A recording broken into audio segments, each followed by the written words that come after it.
Parcels.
In this VR celestial tour, I will show you the winter constellations.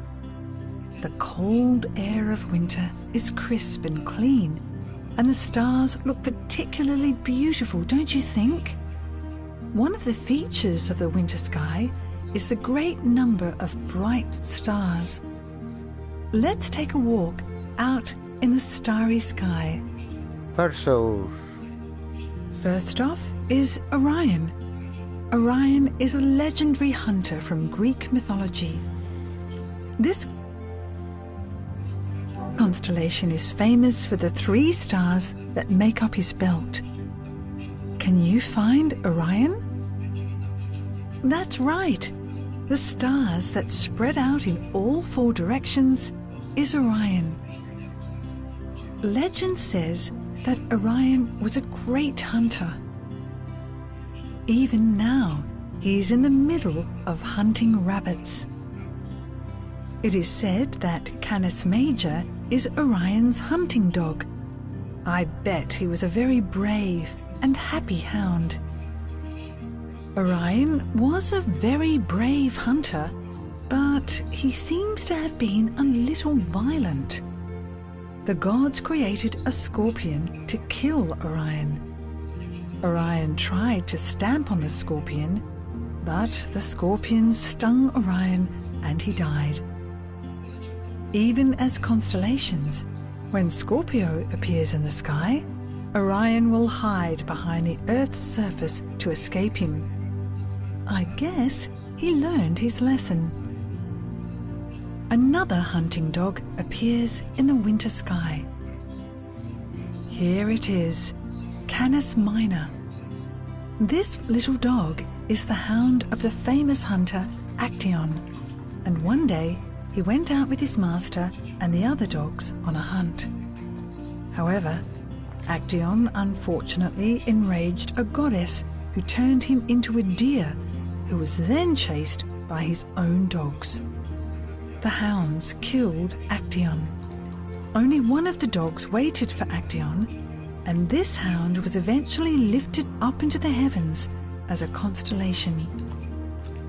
The star of Orion's right shoulder, Betelgeuse, with Sirius of Canis Major and Procyon of Canis Minor. Connecting these three stars forms the famous Winter Triangle. This beautiful triangle can be seen in the winter sky. It should be pretty easy to spot. Taurus is slightly above Orion.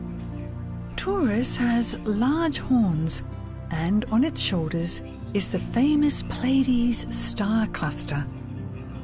The stars glittering together like that is really fantastic. I could stare at it forever. Taurus is a form of the omnipotent Zeus, according to the mythology. Zeus fell in love with a human woman called Europa and transformed into a bull so he could get close to her. He carried Europa across the sea. Later, he showed her his true form, and they got married. Zeus must have given Europa a real surprise. By the way, the continent which Zeus took her to is named after her. Japończycy natychmiast zaprzeczyli, że mają z tym zabójstwem cokolwiek wspólnego. W oficjalnej nocie dyplomatycznej potępili zabójstwo, wskazując, że dokonał